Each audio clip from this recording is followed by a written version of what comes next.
Olá, sejam bem-vindos a mais um seminário do IPES. É um prazer tê-los conosco nesse ambiente de construção e difusão do conhecimento. Nessa edição do seminário de IPES, serão abordados os temas de pertencimento e de patrimônio, bem como as relações entre esses dois temas. E para conduzir esse seminário, a gente tem a honra de receber o professor Dr. César Bargo Pérez, que é arquiteto e urbanista formado na Faculdade de Arquitetura e Urbanismo de Santos, da Universidade Católica de Santos, e que desenvolveu seu mestrado e seu doutorado na Escola de Comunicação e Artes da Universidade de São Paulo, na área de audiovisual. Nessa área, na área de audiovisual, o professor César também trabalha como roteirista e cineasta, produzindo trabalhos para TV, cinema e vídeo. Ele é coordenador de Relações Institucionais da Universidade Católica de Santos, docente do programa de pós-graduação Stricto Sensu em Direito e dos cursos de Arquitetura e Urbanismo, Jornalismo e Tradução. Também é integrante do grupo de pesquisa do Laboratório de Sustentabilidade e é líder do grupo de pesquisa Patrimônio e Pertencimento, ambos os grupos da Universidade Católica de Santos. O professor César também é membro do International Council of Monuments and Sites, é membro do Instituto de Geografia e História Militar do Brasil e do Instituto Histórico e Geográfico de Santos.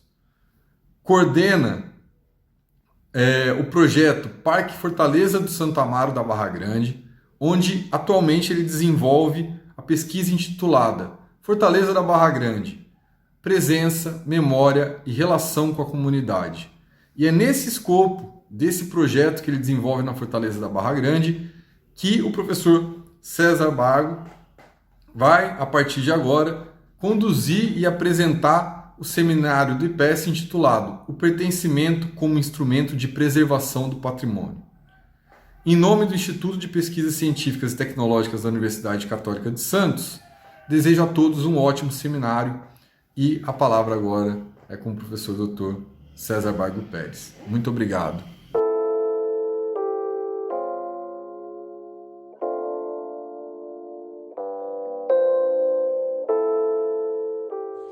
Bom, boa tarde. Obrigado ao Jones pela introdução que fez.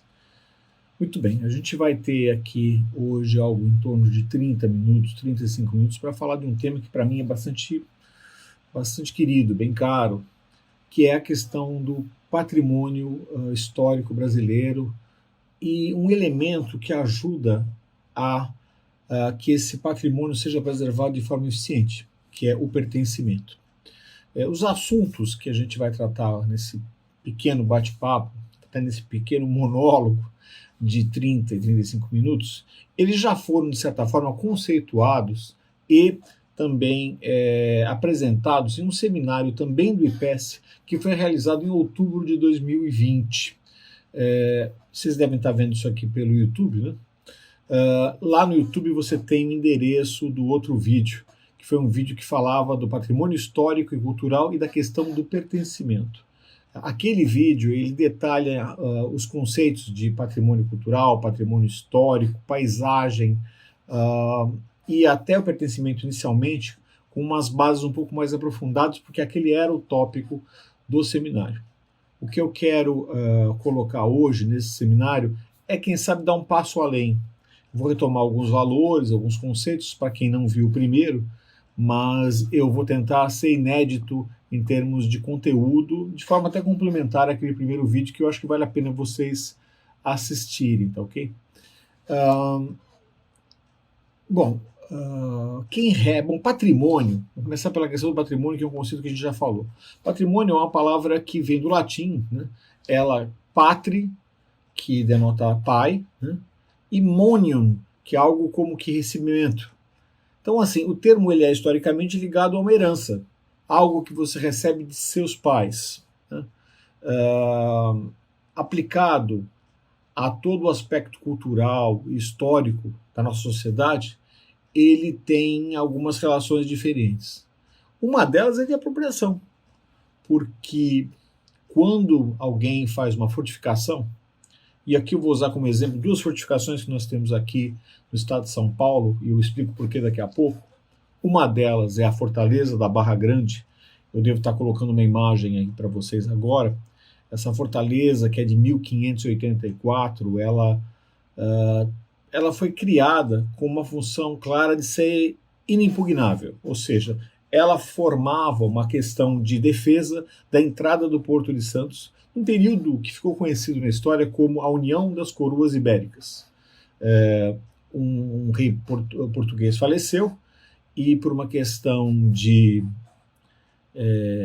não ter deixado os filhos, a coroa espanhola clamou por esse pedaço de terra. Então Portugal e Espanha ficaram unidos por um período que ficou em torno de 60 anos, 1580 a 1640, e esse período tem uma característica importante para a gente aqui no Brasil. O quê? Naquele período, o Brasil era espanhol, era uma colônia da Espanha.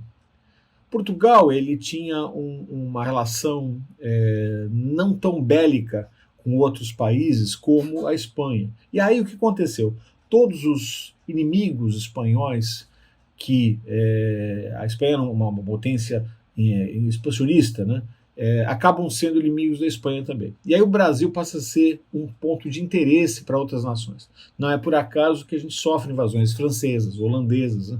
Algumas que ficaram aqui, como no caso dos holandeses, por um bom período de tempo, né? E deixaram marcas na criação de algumas regiões onde eles ficaram, por exemplo, Pernambuco. No caso da capitania de São Vicente, porque você tinha, só lembrando para vocês aquela coisa lá do ginásio, as capitanias hereditárias, né? Havia uma faixa de terra que era considerada a capitania de São Vicente, que na verdade englobava parte do estado de São Paulo, um pedacinho do Mato Grosso, Minas, Rio de Janeiro. E nessa capitania você tinha Santos como um porto exportador relativamente importante, uma cidade já que tinha um tempo de existência e um comércio bem estabelecido. E a entrada do porto ela era guardada, então, por essa fortificação, que era a Fortaleza da Barra Grande. A Fortaleza da Barra Grande ela tem mais uma característica interessante. Ela foi construída por um arquiteto espanhol, né?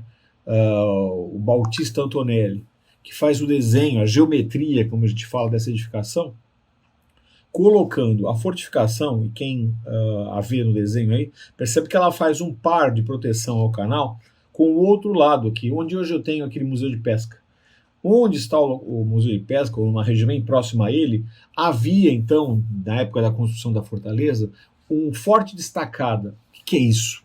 Uma fortificação com várias estacas no chão, onde você coloca uma série de canhões, e com os canhões que você tinha na fortaleza também, você cria uma cortina de fogo que impede a invasão do canal do Porto, que desaguaria na chegada da cidade de Santos, que ficava ocupando onde é o centro antigo da cidade de Santos. Muito bem. Isso é uma história muito interessante, mas eu não vou ir por esse caminho, senão a gente não vai ter tempo para contar tudo que tem que contar.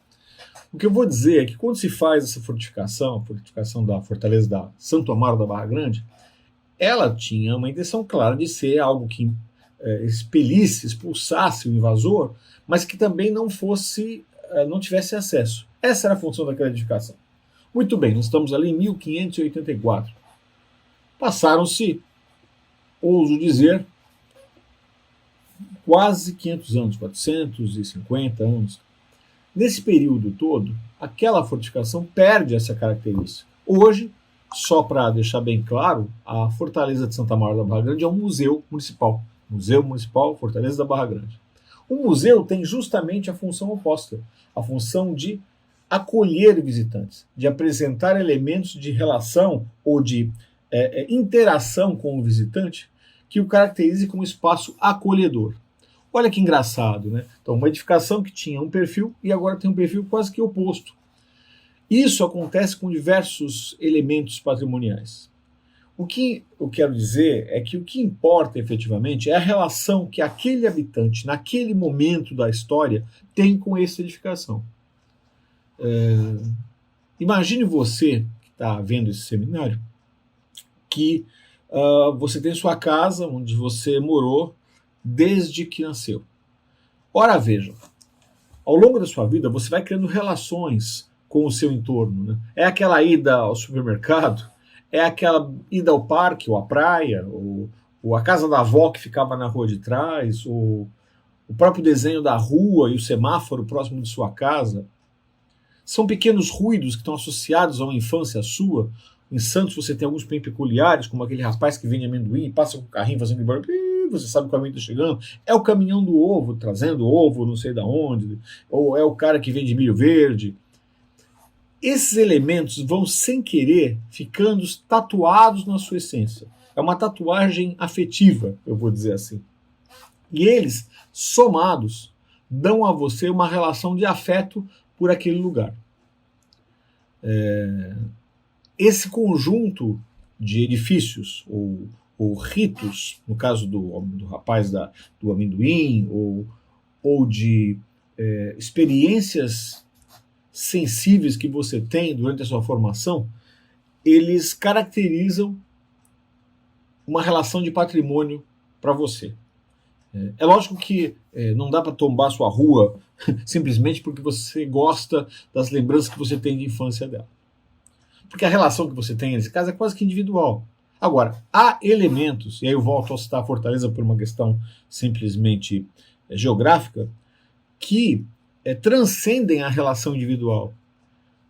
O edifício da Fortaleza da Barra Grande, ele serve na formação desde aquele soldado que ali em 1590, 1600, ocupava aquele edifício e que desenvolveu uma história ali, até o jovem hoje em dia, que vai até o edifício porque ele considera que uma selfie tirada daquele edifício vai ficar legal. Então, o edifício tem significados diferentes para pessoas diferentes, mas em ambos os casos, ele faz parte da história de muitas pessoas. E há uma avaliação que é feita com relação a certas edificações que vão considerá-la, então, um edifício que vai ser tombado. Aí existe o tombamento. O Instituto de Patrimônio Histórico e Artístico Nacional, que é o IPHAN, ele tem uma lista de tombamentos. Né? Existem tombamentos municipais, a cidade pode considerar um edifício importante para a história dela e tentar preservá-lo, existem estaduais e federais. Eu estou pensando em edifícios federais, como é o caso da Fortaleza. Se fala em tombo, porque existe um livro onde ele então é colocado lá num registro, e existe um número do tombo, que é um número que indica que aquele edifício é parte de uma lista de edifícios que têm que ser preservados pela sua relação. Tá? Bom, isso colocado, eu preciso agora abrir a escala da brincadeira. Alguns edifícios que transcendem essa relação municipal, estadual, federal, eles têm um apelo para a história da civilização, ou ocidental, oriental, civilização do planeta Terra. Esses são os patrimônios mundiais. Quem é que regula isso, ou quem é que coloca valores e faz com que esse patrimônio seja ou não considerado patrimônio mundial? Quem faz isso é a Unesco, que é um órgão das Nações Unidas para a cultura. A Unesco tem um grupo que cria regras e define avaliações periódicas para listas de edificações, ou não necessariamente de edificações, ou de bens que têm um valor para aquele que candidata, que pede, que solicita a candidatura, para que sejam transformados em patrimônio da humanidade. Isso pode ser uma cidade inteira, como no caso de Ouro Preto, pode ser uma paisagem natural, como é o caso de Angra dos Reis. Então, a Baía de Angra e toda a região que circunda a cidade tem foi alçado ao título de patrimônio mundial. Ou seja, tem que ser preservado. No Brasil a gente tem, por exemplo, a Serra da Capivara, no sul do Piauí, que é onde você encontra o maior conjunto de pinturas rupestres, que são aqueles desenhos feitos na pedra, que datam a mais de 20 mil anos, né, e que contam a história da civilização. Então, esses elementos são aqueles como se o nosso planetinha fosse uma cápsula do tempo, daquelas que você coloca para que encontre no futuro, e que se tudo acabar, você vai fazer, pelo menos preserva essas coisas, preserva as pirâmides, preserva a Serra da Capivara, preserva a mata em torno de Paraty, ou preserve o samba, preserve a capoeira, preserve certos elementos que tem em si, na sua ritualização, ou aqueles bonecos de Olinda. São vários elementos que não são só edifícios, são elementos que têm um valor de patrimônio cultural e que também são classificados pelo Unesco como patrimônio. Não necessariamente mundial nesse caso, né? Eu dei alguns exemplos de patrimônios nacionais, mas o mundial é uma escala maior e isso é que vai definir essa importância. Tá? Existe um legado, né, que é deixado por essas edificações para aqueles que vão passar por elas, ou que vão ver esses ritos, ou que vão comer uma certa comida, ou que vão ver uma determinada dança como a capoeira, ou, enfim, esses elementos todos, eles contam um pouco a história da nossa civilização, e por isso são reconhecidos como tal. Muito bem. Com o risco de eu me repetir, eu preciso dizer que em 2015, o governo brasileiro, através do IPHAN, criou uma lista que incluía 19 edificações, 19 fortificações de origem militar, né, que estão distribuídas ao longo de todo o perímetro do país. Eu vou, muito que rapidamente, passar por elas aqui, para que vocês tenham uma noção do que eu estou falando e de quais são essas fortificações. Elas foram escolhidas por um comitê que entendeu que elas tinham em comum elementos que definem como foi moldado, como foi dado forma ao território brasileiro. Então a gente tem, por exemplo, a primeira, né, numa série 19, o Forte de Coimbra, que fica em Corumbá. Esse forte ele fica na beira do Rio Paraguai, é de 1775. Né? É um forte que tem, inclusive, influência e participação na Guerra do Paraguai. Você tem um pouco mais, e eu estou tentando ilustrar para vocês muito que por cima, tá? E vocês veem no slide o ano em que essas fortificações foram tombadas pelo IPHAN. Algumas já há um bom tempo. Né?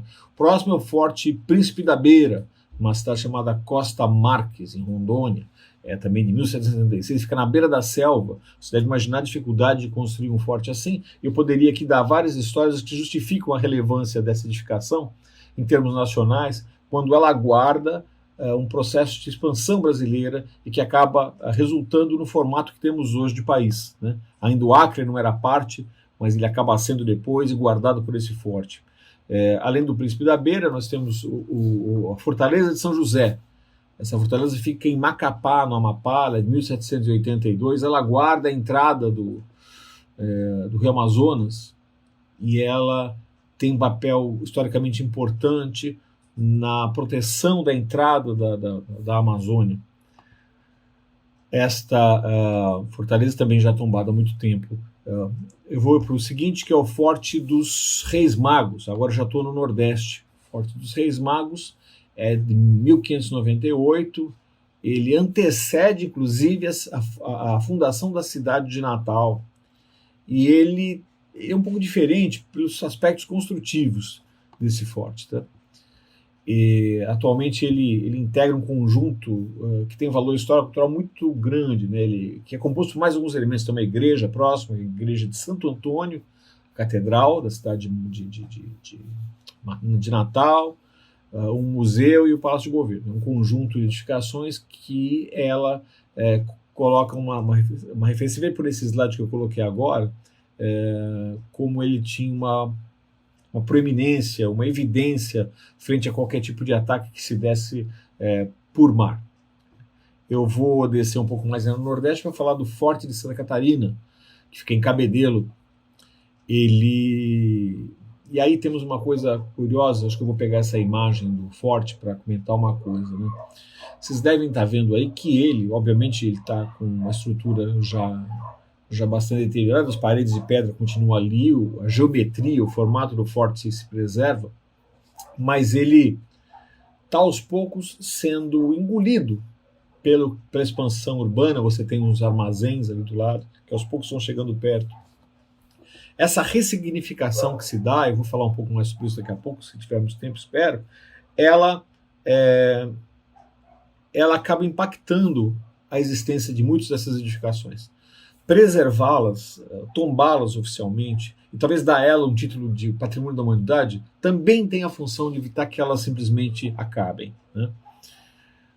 Falei do Forte Santa Catarina, eu vou apresentar o próximo, o próximo é o Forte de Santa Cruz de Itamaracá. É chamado de Forte Orange. Ele fica em Pernambuco. Em 1631, quando esse Forte Orange surge, ele está ligado a uma ação da Companhia das Índias Ocidentais. Essa Companhia das Índias Ocidentais nada mais é do que uma extensão do poder holandês atrelado à invasão holandesa que se deu ali. Vocês devem ter ouvido falar de um cara chamado Maurício de Nassau, que foi um governador-geral enviado pela Holanda para, entre outras coisas, colonizar a capitania de Pernambuco. E nesse processo foram eles que criaram algumas dessas fortificações. Você pode estar pensando assim, peraí, você está dizendo que existem fortes ao longo do Brasil, que definem o território, mas alguns nem brasileiros são, ou não são portugueses? Não, não são necessariamente portugueses. Eu disse a vocês no início da nossa conversa que a Fortaleza da Barra Grande é de origem espanhola. Isso não quer dizer nada, porque naquele momento ele tinha função de defesa. E muitos desses fortes, o Forte Orange é um deles, por exemplo, quando os holandeses foram expelidos aqui, eles foram tomados e viraram fortes portugueses, né? Alguns deles, eu vou chegar num daqui a pouquinho, eu vou comentar com vocês, tiveram até a própria geometria alterada, tá? Para que se descaracterizasse uma geometria holandesa e você tivesse no lugar uma geometria portuguesa. O próximo da nossa listinha aqui é o Forte de São João Batista do Brum, também em Pernambuco. Passo por ele e vou chegar ao Forte, esse sim eu ia comentar, é o Forte de São Tiago das Cinco Pontas. Ora, qualquer cidadão que tenha feito o ensino primário vai perceber que esse Forte de 5 pontas tem apenas 4. Pois é, esse é o exemplo. Ele foi construído, ele foi tomado das tropas holandesas quando criado, mas ele já tinha esse formato, né? Tinha um formato que era com 5 pontas. E aí, esse local que hoje é o Museu da Cidade do Recife, ele foi alterado para ter esse tipo de geometria, que é uma geometria tipicamente portuguesa. Tá? Eu tenho depois, já chegando à Bahia, onde você tem vários fortes. Veja bem, lembre-se que a Bahia foi capital do nosso país durante um período, antes do Rio de Janeiro e, obviamente, antes de Brasília. E ali eu tenho o Forte de Nossa Senhora do Monte Serrat, 1582. Também durante o período da coroa, da União das Coroas, né? Forte Monte Serrat, um dos mais famosos este que aparece agora, que é o Forte de Santo Antônio da Barra, porque eu tenho um farol da Barra ali que é famoso, ele marca um pedaço da praia, e aparecem muitas imagens famosas da Bahia, de Salvador.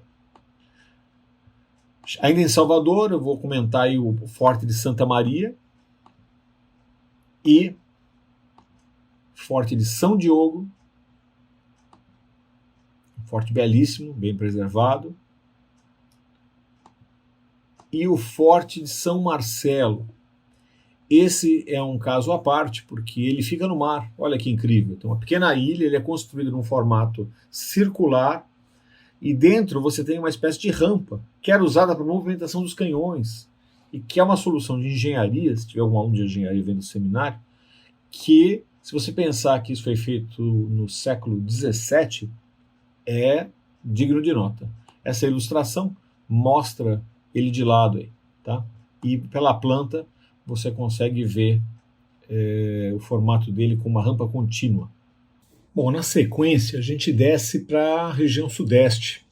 E aí nós temos alguns dos fortes que trazem em si uma proximidade com nossa região, né? Então eu tenho a Fortaleza de Santa Cruz da Barra, no Rio de Janeiro, fica na cidade de Niterói, e ela tem uma geometria peculiar, e a implantação dela, que é a forma como o edifício se coloca no terreno, ela mostra bem o correto posicionamento em termos de defesa da entrada da Baía do Rio de Janeiro, na Guanabara, né? Essa sequência tem mais fortificações do Rio de Janeiro. A próxima, que eu acho que vale a pena mostrar, é a Fortaleza de São João. Ela é de 1565. Ela também é encravada na pedra e tem uma função histórica de defesa. Na sequência, duas fortificações que nos são mais queridas. Uma delas é o Forte São João de Bertioga, de 1551, e ele tem em si uma história muito rica, porque ele foi um forte que foi registrado em narrativas do Hans Staden, que era uma espécie de aventureiro, mercenário, colonizador, que passou por essas terras e que entrou para a história por ser o primeiro estrangeiro a registrar os hábitos indígenas e a vida das pessoas dessa região, né? Ele, por assim dizer, coloca algumas bases de entendimento da relação dos habitantes com o local, do cidadão com o território, do usuário de um território em termos de modo de vida. Ele publicou um livro que é famoso, das Aventuras de Hans Staden na Europa, no século XVI, e que traz ou faz referências a esse local. Muito bem. Depois disso nós temos um que é aqui de Santos, que é a Fortaleza Santa Maura da Barra Grande, da qual eu vou falar um pouco mais na sequência. Preciso acelerar um pouco, senão a gente não vai conseguir acabar aqui no prazo que eu me comprometi a fazer, né? E, para acabar, temos mais duas fortificações que ficam em Santa Catarina, nos limites que eram definidos pelo Tratado de Tordesilhas entre Portugal e Espanha, quase que guardando esse limite. Dependendo de como você coloca, e há muita discussão sobre onde passava esse limite do tratado, você coloca dentro ou não essas fortificações. Elas são a Santa Cruz de Anhatomirim e a Santo Antônio de Ratones. Essas duas fortificações elas são cuidadas hoje pela Universidade Federal de Santa Catarina.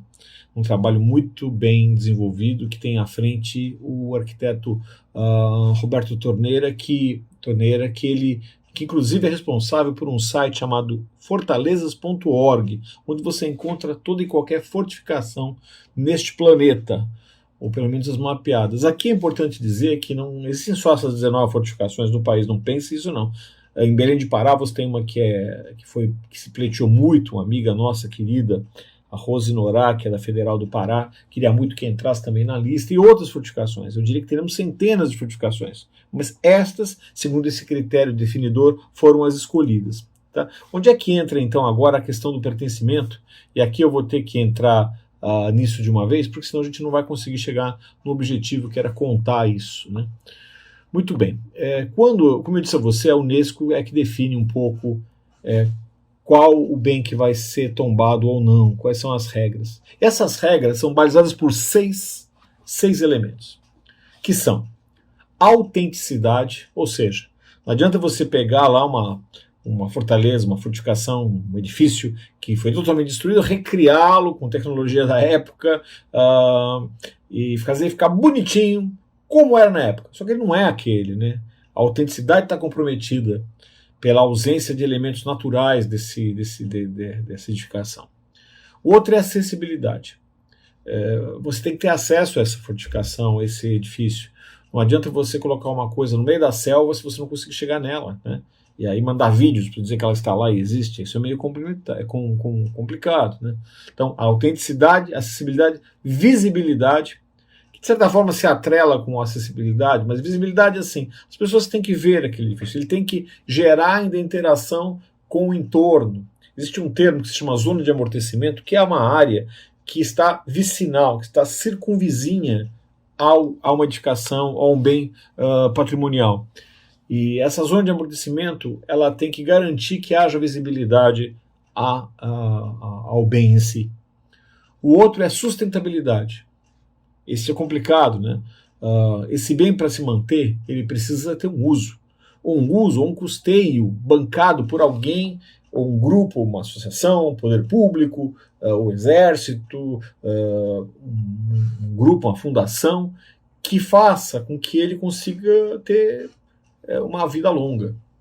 Seja transformando num museu, comprando ingresso, conseguindo através de leis de fomento um circuito de exposições que custeie aquele local, enfim, seja cedendo até o local como cenografia para a gravação de um filme. Enfim, há muitas possibilidades para que ele seja sustentável. Esse é um item também. Utilidade. Também ficar lá como uma estátua de praça não resolve. A Fortaleza da Barra Grande, por exemplo, é um museu. Então, enquanto museu, ela pretende ter dentro de si exposições, ela tem que ser um abrigo para que coisas aconteçam lá, um fórum para desenvolvimento cultural, cursos, ou mais do que simplesmente um monumento cuja única utilidade é decorar o ambiente. Não é isso. Não que a forma dela não tenha valor, tem. E tem uma utilidade, a beleza pode ser uma utilidade possível aqui, mas nós estamos falando de uma coisa mais palpável. E o sexto item, vou retomar, autenticidade, acessibilidade, visibilidade, sustentabilidade, utilidade e pertencimento. Pertencimento é, desses todos, o mais imaterial. O que é pertencimento? É uma apropriação afetiva que o patrimônio tem por parte da comunidade onde ele está inserido. É basicamente quando um elemento patrimonial, um edifício, um local, um território, entra nas narrativas orais que definem a história de seu usuário. E por isso ele é reconhecido por todos como sendo deles, como sendo uma coisa de valor próximo. Existe uma escala para isso que define as prioridades. Quando você vê essa imagem belíssima da entrada do canal, esse orgulho que você tem da edificação, esse prazer de vê-la guardando a entrada do porto, ele traz para todos uma narrativa possível. Nem seja aquele que passava pela Avenida da Praia indo à balsa e olhava aquela fortificação e se perguntava o que tinha ali. Seja alguém que vai até o lado de lá com uma canoa e navega próximo e olha aquela fortificação, ou usa a fortificação como um mirante para a cidade de Santos, enfim. Ou é da comunidade e costumava ir até ali para fazer um piquenique, ou para se deliciar com... Havia uma cantina um tempo atrás aí, de uma moradora da região que fazia que usava de uma raiz local e fazia um quitute lá. Também era uma coisa típica e que trazia uma relação de unicidade, de elemento único para aquele que visitava. Então isso define um pouco o pertencimento, né? Eu vou dar um exemplo aqui que eu gosto muito, que é a questão da história do homem comum. O que é isso? Então, vocês veem nesse slide algumas fotos, são fotos minhas de família, né? E que podem ter uma relação de proximidade com várias histórias parecidas de qualquer um de vocês. É uma família se reunindo na beira de um rio, é um casal namorando, é uma criança recém-nascida, é uma pessoa que teve uma experiência de guerra. São elementos, e a fotografia tem isso, né? Que são carregados de significado colocado sobre eles. Então aquilo que é, por exemplo, apenas um caminhão velho com algumas pessoas de pé, para mim, que sou neto daquele que está sentado ali, traz toda uma experiência de um espanhol que esteve na guerra e que contava histórias sobre aquele momento. Enfim, fotografias têm em si esse fato, né? É curioso pensar que antigamente você tinha um número de fotos limitadas por filme. O filme era analógico, era uma película de acetato, e você tinha que tomar cuidado para não desperdiçar fotografias. E hoje, com um aparelho celular, você pode fazer 45 fotos em poucos segundos para escolher a melhor, né? Perdeu-se um pouco questão da escolha da melhor foto e o cuidado com aquele olhar. Mas isso é uma outra conversa. O que nós temos aqui então, e essa foto eu queria mostrar, mostra que você tem o Guarujá, né, que é esse grande dragão que vocês veem aqui, ó, cabeça, patas. E na cabeça do dragão você tem a fortaleza Santa Maria da Bagante, pertence ao Guarujá, de olho para Santos, né? E no rabo do dragão, aqui na outra ponta, você tem o Forte de Bertioga. É uma outra entrada, você vê, os dois têm uma relação de proteção contínua. O nosso grupo de pesquisa, ele pensa no pertencimento nessa região específica, nessas duas praias próximas à fortificação, a Praia do Góis e a Praia de Santa Cruz dos Navegantes. Essas duas populações, elas de certa forma são guardiãs da história dessa fortificação, ou seja, elas se relacionam com a fortaleza. O quanto se relacionam e como se relacionam é uma questão individual que a gente tem procurado entender para mostrar se existe ou não ainda essa relação de pertencimento clara e como ela pode ser fomentada, estimulada, como ela pode crescer para que o valor da fortificação se amplifique, para que a utilidade dela, dando qualidade de vida, trazendo dinheiro para essa região, do ponto de vista turístico, até em treinamento, capacitação dos moradores dessas regiões, esteja sempre presente. Esse é um dos objetivos, né? Eu esqueci de comentar, mas é importante dizer que para a Unesco, quanto o pertencimento, ele começa com o mais importante é que essa região, essas duas praias que eu comentei, reconheçam esse edifício. Na sequência, eu preciso que o Guarujá, a prefeitura, o poder público o reconheça. A região da Baixada Santista precisa reconhecer. O Estado, o país, enfim, o mundo, né? Às vezes você pode pensar assim, não, o governo federal tem que tomar medidas. Não. Tudo começa pelo morador. Tudo começa pelo cidadão que reconhece naquele espaço um pedacinho da sua vida, na narrativa e no sentimento. Então, isso é visto como o pertencimento. Olha como é uma coisa imaterial, né? Ela tem a ver com sons, com cheiros, é uma experiência sensorial, afetiva de cada pessoa. O nosso grupo de pesquisa, que se chama justamente Patrimônio e Pertencimento, ele se reúne às sextas-feiras, é um grupo que é multidisciplinar, ele tem alunos do curso de História, alunos do curso de Arquitetura, alunos do curso de Comunicação, eu tenho alunos da pós em Direito e eu tenho alunos também que são do ensino médio. Nesse grupo, que também tem, além de mim, mais 3 docentes, o professor Leandro Alonso, doutor em História, a professora mestre Cláudia Braga da Arquitetura e o professor mestre César Capasso, meu xará, também da Arquitetura, que compartilham conosco alguns projetos que estão sendo desenvolvidos nessa região. Todos eles, de certa forma, desaguam numa ampliação do senso de pertencimento. Essa ação, ela começa com a tomada do local a partir do desenho, a partir da fotografia, para entender um levantamento cadastral que nos dá todo o subsídio para entender como funciona essa área.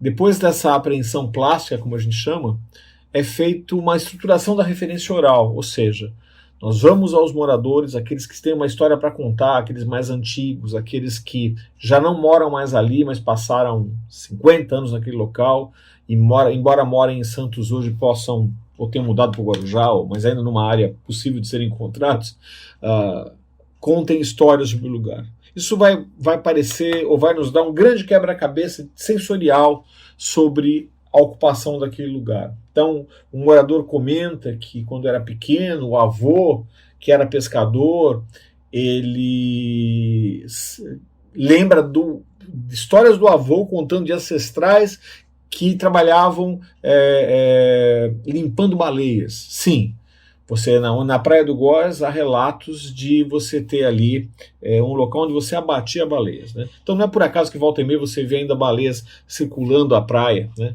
E graças a Deus nós não temos mais essa prática sanguinolenta e de massacre a baleias, mas você tem toda uma narrativa, né? Então ele conta como era o barco, ele lembra dos gestos que o pai, o sinal que ele fazia no barco, enfim, você vai pegando essas histórias, colocando elas num mapa Bom, esse cara contou que era aqui, o outro disse que era ali, e vai entendendo tudo que tem de relação possível nesse lugar. Isso vale para contos, lendas. Existe uma lenda curiosa da moça de branco, que era conta a lenda que era uma moça que ia casar na Fortaleza, ou era da Santa Cruz dos Navegantes, da comunidade, e no dia do casamento resolve ir até a Fortaleza, pagar uma promessa, ou visitar pela última vez aquele edifício, e aí ela é perseguida por uma pessoa que tenta matá-la, ou tenta atacá-la, e ela acaba se jogando de uma pedra e falece, e que a partir de então ela aparece em noites de lua cheia, ou ao que o valha, para assombrar o local. Quer dizer, são histórias que você encontra em vários lugares, né? Pode ser o que a gente chama de lenda urbana até, mas ainda assim compõe sensorialmente a percepção que as pessoas têm daquele lugar. Esse relato dessa história acontece em mais de uma pessoa e vai te dando uma visão da coisa, né? Tem um livro que eu aconselho vocês, para quem gosta de leitura, de um cara chamado Ítalo Calvino. O nome dele é Cidades Invisíveis. Ele conta a história do Marco Polo, aquele aventureiro italiano que, servindo a um imperador da Mongólia, faz descoberta sobre o Oriente. E ele tem que voltar e fazer relatos ao imperador.